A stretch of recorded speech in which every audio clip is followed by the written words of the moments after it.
봄은 사람을 참 기분 좋게 만듭니다. 움츠렸던 이 겨울에 움츠렸던 우리의 몸들을 이제 활짝 피기도 하고 기분이 좋게도 만들기 때문입니다. 그런데 봄이 좋은 것만은 아니고요. 이따금씩 봄은 오늘 설교의 제목과 같이 불청객을 우리 가운데 보내기도 합니다. 예를 들면 알러지입니다. 비염으로 시달리시는 분들이 환절기 특별히 봄에 많이 이제 계시고, 아토피나 호흡기 질환, 불면증들이 그와 같은 예일 건데요. 그나마 다행인 것은 방금 나열했던 질병들은 병원에 가면 약 처방을 받아서 조금 극복할 수 있는데요. 약물로 치료되지 않는 봄의 질병도 있는데 춘공증입니다. 요즘 아마도 많은 분들이 직장에서나 일터에서나 그런 것들을 느낄 텐데, 또는 봄의 우울증입니다. 저는 이걸 보고 깜짝 놀랐습니다. 봄이 오면 예쁜 꽃들을 보면 기분이 정화되고 맑아지고 좋아져야 되는데 오히려 그런 것들을 보면서 우울증을 겪는 분들이 있다고 합니다. 나른함으로 대표되어지는 무기력증도 봄에 찾아오는 어떤 것들이기도 하지요. 국어사전에서 나른하다라고 하는 단어를 찾아보았더니 맥이 풀리거나 고단하여 기운이 없다라고 하는 것인데요. 참 봄이 되면 우리가 좀 나른해지는 것을 경험합니다. 나른해짐이 시작이 되면 만사가 귀찮아지고 의지가 박약해집니다. 사람이 게을러지기도 한답니다. 계속되는 피곤함에 아무것도 하고 싶지 않은 그런 마음들이 드는 계절이 봄의 계절이라고 합니다. 회사에서도 보면 봄이면 뭔가 일을 능률이 많이 오르고 의욕적으로 할 것 같은데 오히려 그렇지 않더라고 하는 결과도 보게 됩니다. 우리에게 찾아온 따뜻한 이제 봄날일 텐데요. 바라기는 봄에 찾아오는 불청객으로 인해 피해받는 것이 아니라 봄의 햇살과 더불어 에너지가 넘치는 여러분의 삶이고 가정이 되기를 주의 이름으로 축원합니다.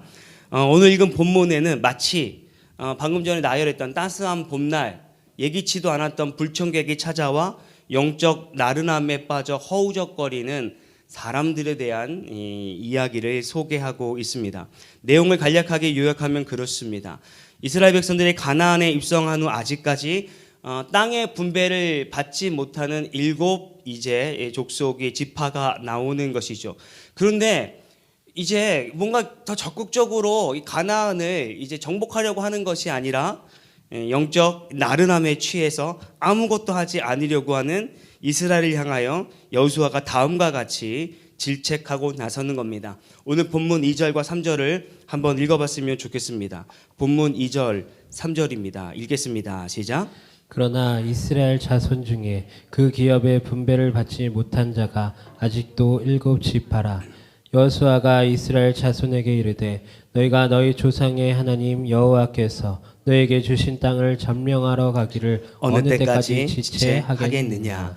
읽었던 두 본문 구절에서 가장 중요한 건 어느 때까지 점령하러 가는 것, 지체할 것이냐, 서둘러라라고 하는 여호수아의 마음이 전해질 겁니다. 7 지파에 대한 여호수아의 이러한 질책으로 미뤄 볼 때 나머지 7 지파는 기업받은 이 분배받은 기업을 적극적으로 이제 정복해야지라고 하는 의지가 결여된 것을 알 수가 있습니다. 왜 그랬을까? 여러 가지 이유가 있겠지만 첫 번째로는 하나님의 커다란 경륜을 이해하지 못한 데 이유가 있을 것이고, 두 번째로는 그간 오랜 시간 동안 가나안 정복 전쟁을 통하여 이제 몸이 많이 피곤했을 것입니다. 그 심신의 어떤 피로를 싣고 더 이상 좀 힘들게 살고 싶지 않다라고 하는 마음이 가나안 정복 전쟁 더디하고 있는 것이 아닐까 싶습니다. 사실 이전까지 이스라엘 상태는 만약에 봄, 여름, 가을, 겨울로 따진다면 엄청난 겨울, 그것도 겨울 한 곳에 있었음을 알게 되죠. 한순간도 긴장을 놓을 수 없는 전쟁의 한 복판에 서 있었던 저들입니다. 가나안 행군, 가나안 땅을 점령하기 위하여서 고된 나날의 행군들이 그들 가운데 있었던 것이죠. 그렇게 시간이 지나고 전쟁의 양상도 조금 마무리되어 가는 듯 했습니다. 그리고 자기를 빼고 몇몇 지파들은 전쟁을 통하여서 하나님께서 약속하신 그 땅들을 분배받고 그 지역에 정착하기 시작했습니다.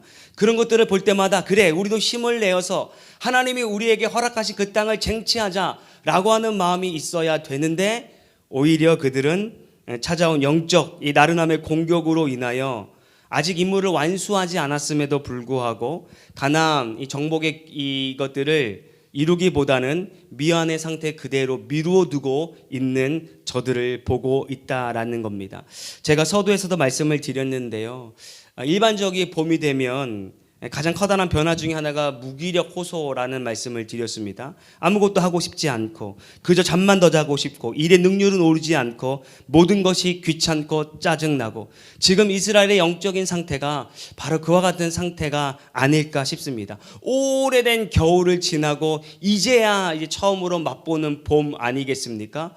그러다 보니 긴장이 풀려진 나머지 하나님의 명령하신 것을 망각한 채 살고 있는 저들을 향해 지금 여호수아가 책망을 하고 있다라는 겁니다.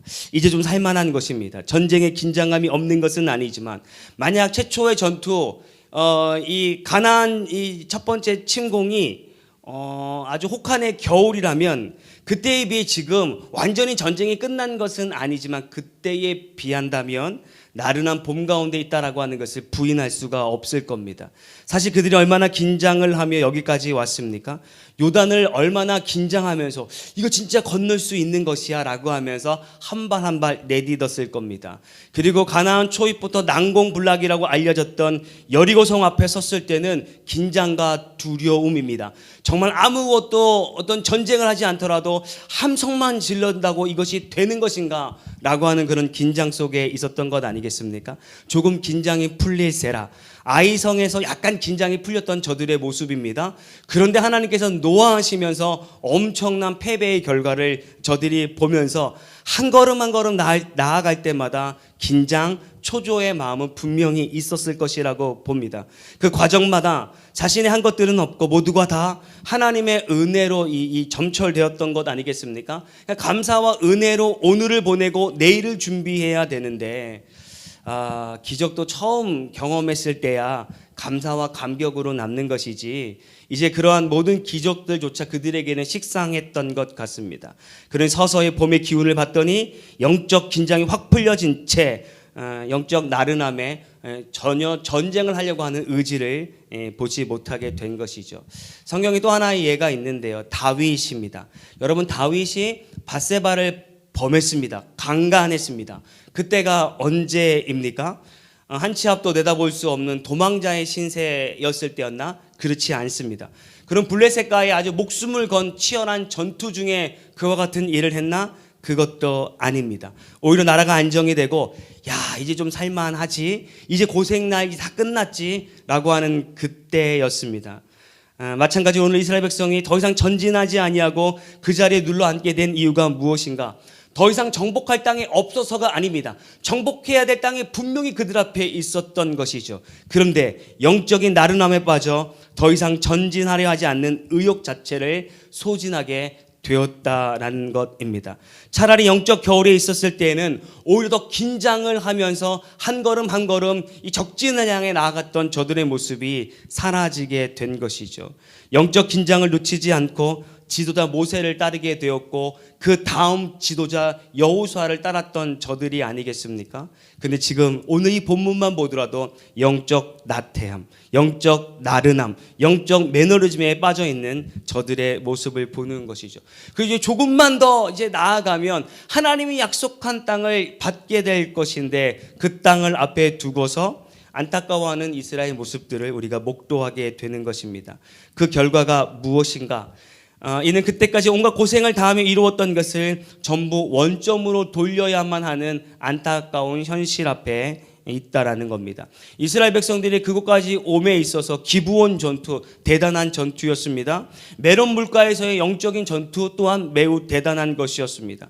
가나안 족속이 이제 조금씩 물러가고 있는 상황이었지만 그런 전투들로 인하여 그렇다고 완전히 소멸된 것은 아닙니다. 지금 이스라엘 백성들이 이 고삐를 바짝 조이지 아니하면 그들이 어느새 힘을 규합하여 이스라엘 백성들을 다시금 가나안에서 쫓겨나게 할 수 있는 상황이 도래할 수 있다라는 겁니다. 실로 지금 오늘 여호수아의 질책과 동료가 없었다면 이스라엘은 그 게으름으로 인해 어떤 결과를 맞이하게 될지 아무도 모르는 상황 가운데 있었다라는 겁니다. 이렇게 영적 나른함이 얼마나 무서운 건지를 우리는 깨달아야 하는 것이죠. 고린도전서 10장 12절의 말씀, 같은 말씀인데 신약 성경은 다음과 같이 말하고 있습니다. 그런즉 선줄로 생각하는 자는 넘어질까 조심하라. 다시 한번 말합니다. 그런즉 선줄로 생각하는 자는 넘어질까 조심해라. 이 말씀은 영적 나른함, 영적 어떤 매너리즘에 빠져 있는 당시 고린도 교회 성도들을 향하여 책망하신 바울의 말씀이기도 합니다. 선줄로 생각하는 자는 넘어질까 조심해라. 여기서 선줄로 생각하는 자가 누구를 말하고 있는 것이냐면 자칭 고린도 교회 안에서 나 믿음 있는 사람이요, 나 믿음이 강한 사람입니다 라고 하는 사람들을 향하여 책망하고 있다라는 것입니다. 당시에는 선줄로 생각했던 고린도 교인들이 많았던 것이죠. 그들이 가지고 있었던 문제가 여러 가지가 있었는데 그 중에 한 문제가 무엇이냐면 과연 그 당시에 우상에게 올린 제물 그걸 우리가 먹어야 되는가 말아야 되는가라고 하는 논쟁이었습니다. 지금으로 말하면 할랄 푸드를 먹어야 하느냐 말아야 하느냐의 어떤 문제였던 것이죠. 당시 속히 이 선지자들은 생각했습니다. 그거 아무것도 아니야. 우상 아무것도 아니지. 따라서 우상의 제물에 올려놓은 음식 먹는다고 할지라도 아무런 문제가 나타나지 않아라고 선줄로 생각했던 사람들이 그렇게 생각을 했다고, 그렇게 행동을 했다고 하는 겁니다. 물론 이들의 생각은 전혀 틀린 것이 아닙니다. 그런데 문제는 그러한 생각으로 죄를 서슴지 않고 범행하는 겁니다.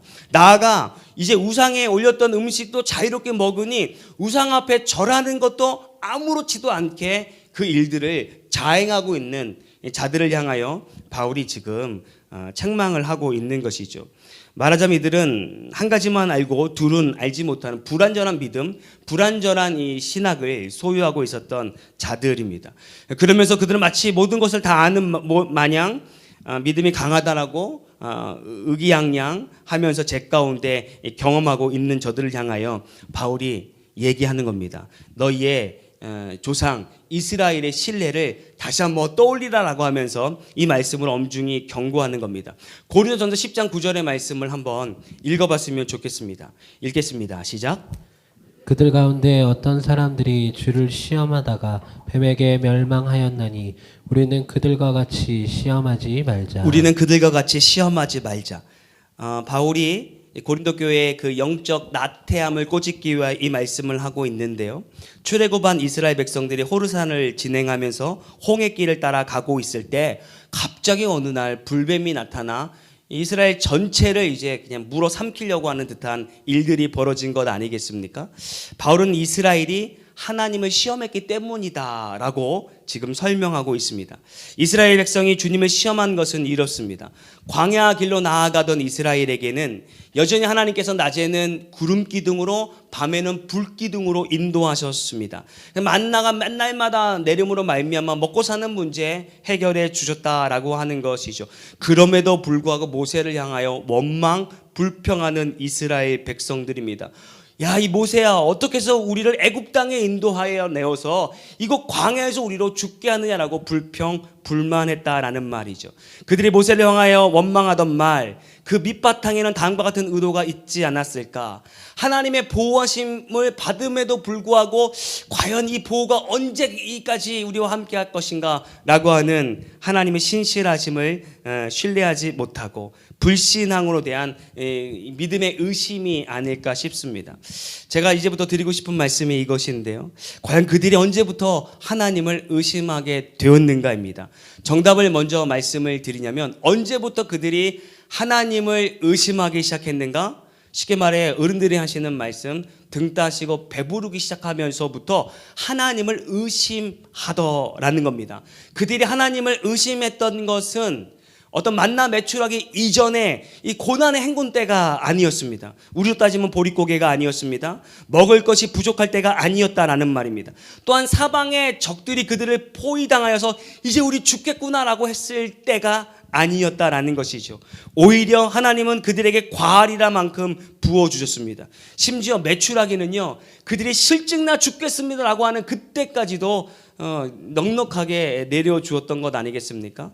다시 강조하지만 날마다 구름기둥, 불기둥으로 주변의 어떤 적들을 보호하셨습니다.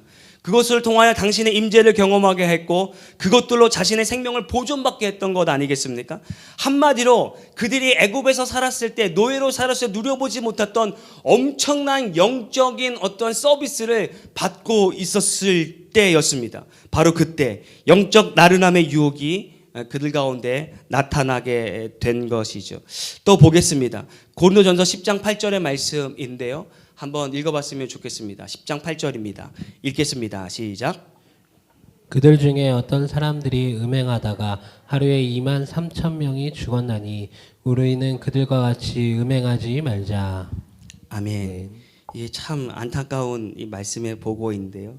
이 사건은 민수기 25장의 사건을 말하는 겁니다. 민수기 25장 1절은 제가 읽겠습니다. 이스라엘이 시딤에 머물러 있더니 그 백성이 모압 여자들과 음행하기를 시작하니라.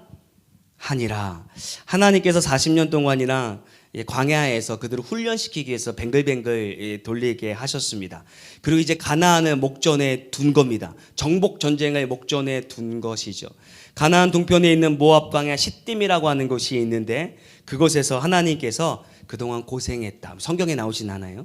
그동안 고생했다라고 하시면서 아마 그들에게 어떤 영혼의 심, 육신의 심을 잠시 주고 이제 가나안 정복 전쟁을 준비하라고 하셨던 모양입니다. 오랜 시간 동안 이곳저곳을 향하여서 전진전지만을 했던 그들에게 풍족한 심을 얻을 수 있는 공간이 시딤이었던 겁니다. 따라서 시딤은 마음 편안하게 놓고 놀 수 있는 장소가 아닙니다. 또 다른 전쟁을 준비하기 위하여 어찌 보면 기도와 말씀으로 선지자를 중심으로 하나님을 향하고자 나아가는 그런 장소여야만 했던 것이죠. 경건의 장소가 되어야 했던 겁니다. 그런데 이스라엘이 바로 그곳에서 무엇을 한 것입니까?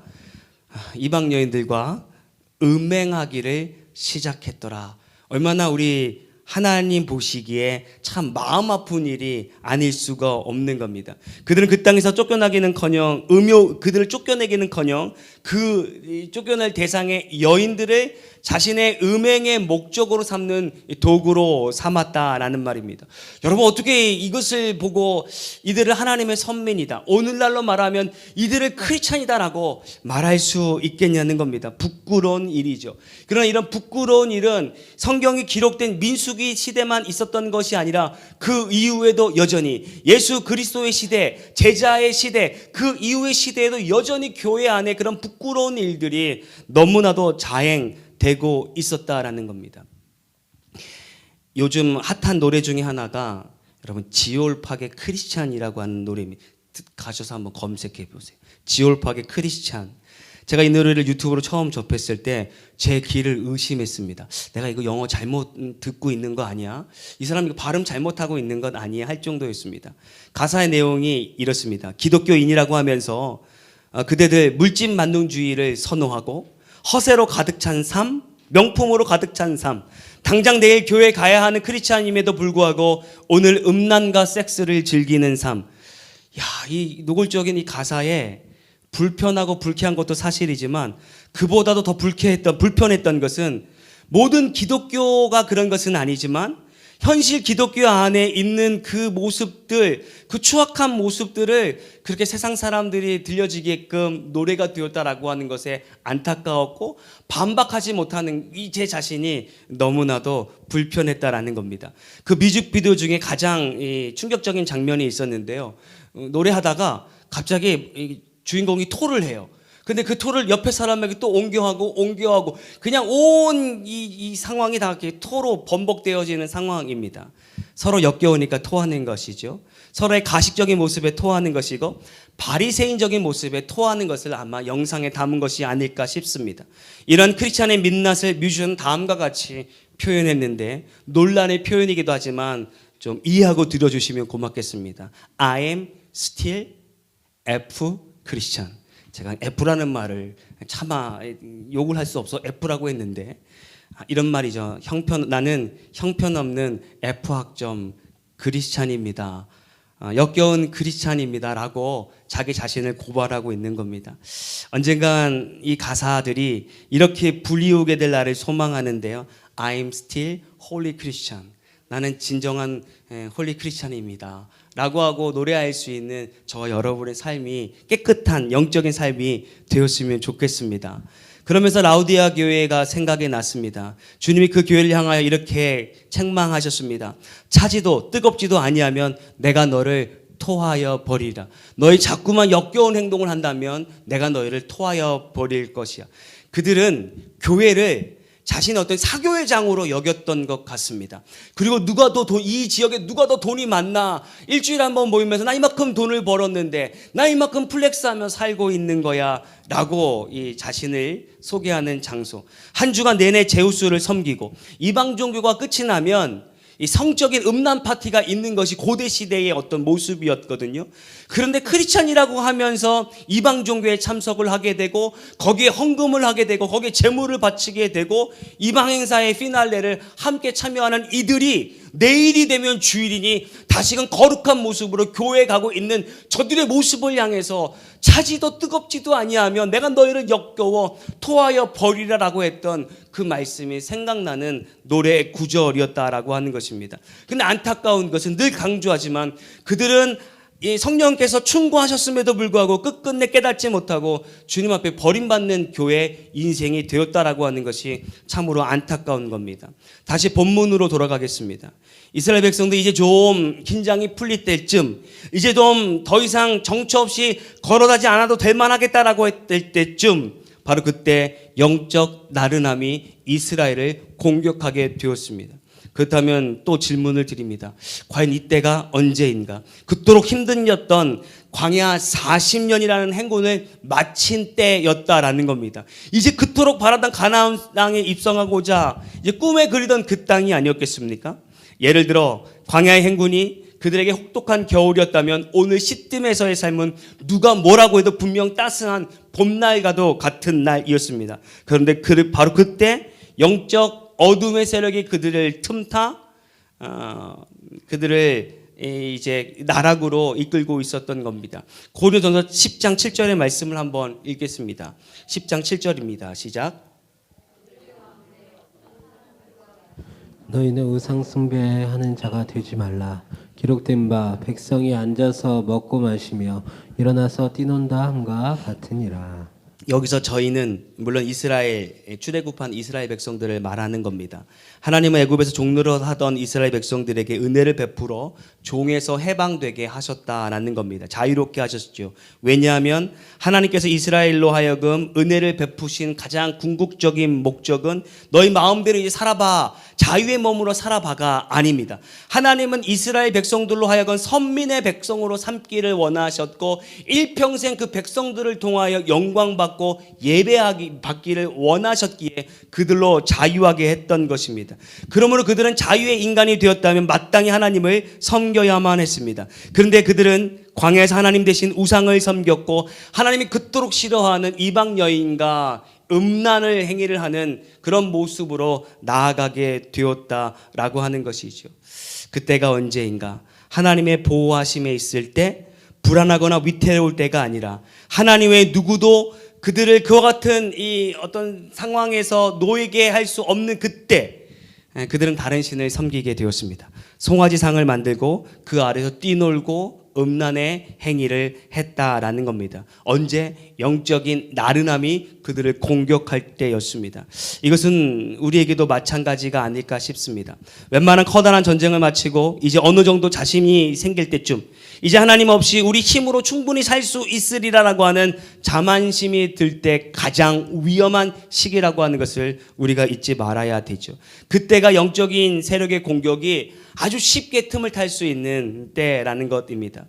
그 다음에 지금부터 우리의 삶이 중요할 텐데요.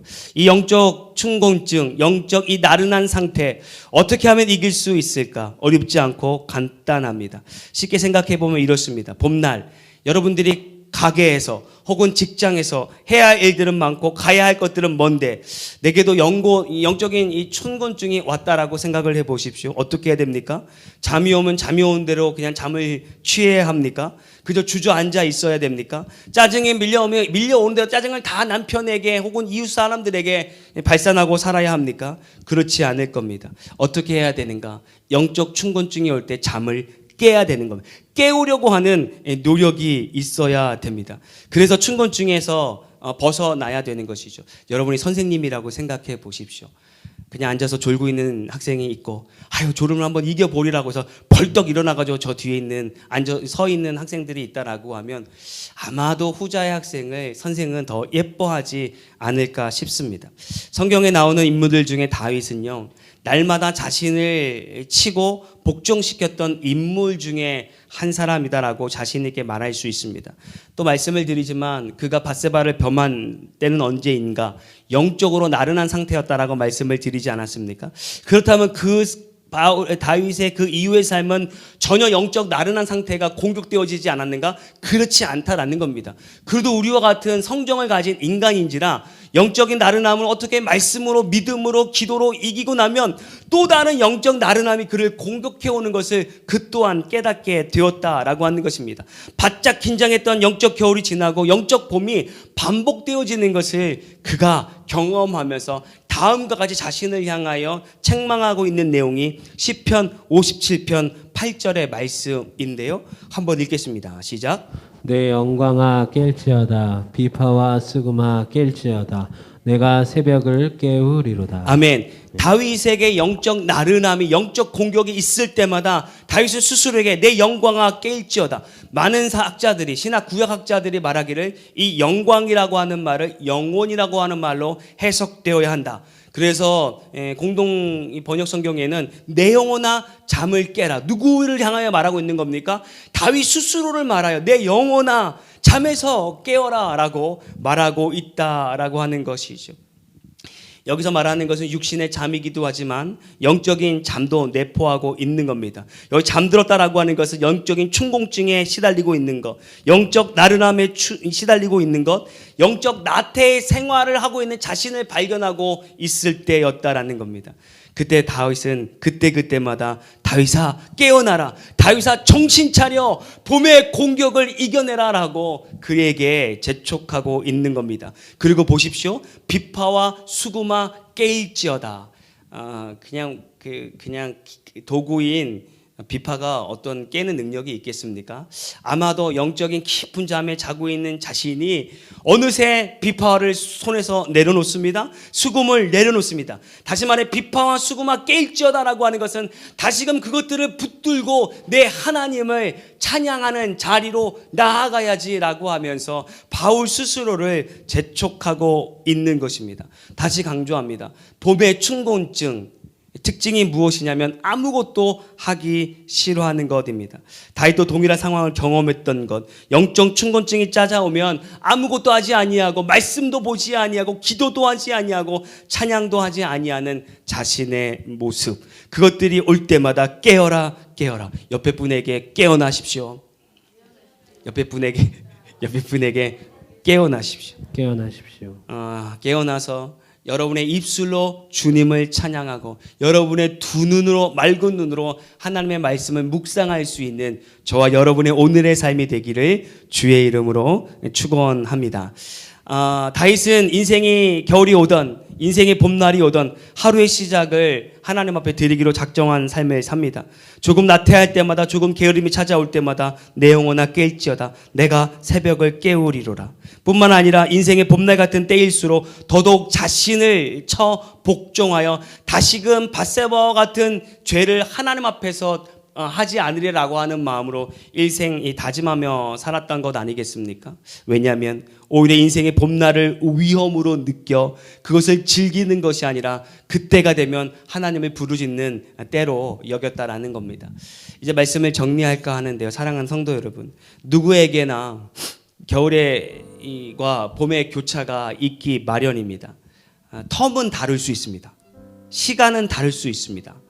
그러나 누구에게나 있는 것은 당연한 사실입니다. 반드시 영적 따스한 봄날 공격을 받게 될 것이겠죠. 그러나 긴장을 놓치지 마시기를 바랍니다. 긴장을 늦추는 즉시 사탄의 악한 바람이 그 작은 틈을 타서 저와 여러분들을 반드시 공격할 것이기 때문입니다. 겨울의 그 긴장을 봄에도 유지할 수 있는 유일한 방법, 날마다 내 영혼을 깨우는 겁니다. 날마다 내 영혼을 하나님 말씀 앞에 강제로 집어넣는 것입니다. 그것이 큐티의 삶이 하나의 방법일 수 있는 것이죠. 모쪼록 날마다 우리에게 허락하신 그 큐티를 통하여서 하나님의 말씀과 가까워지기를 원하고 하나님이 나에게 우리에게 무엇을 원하는지를 그 말씀을 통하여 깨달아 어떠한 사탄의 영적 공격 앞에서도 든든히 설 수 있는 저와 여러분이 되고, 지금 혹시 그런 영적 충곤증에 빠져 있다면 맑은 영혼, 맑은 정신을 가지고 우리 인생을 향하여 아무개야 지금은 깰 때야 라고 하면서 여러분의 영혼을 깨워 올바른 정신, 맑은 정신, 아름다운 정신으로 하나님을 예배할 수 있는 저와 여러분이 되기를 주님의 이름으로 축원합니다.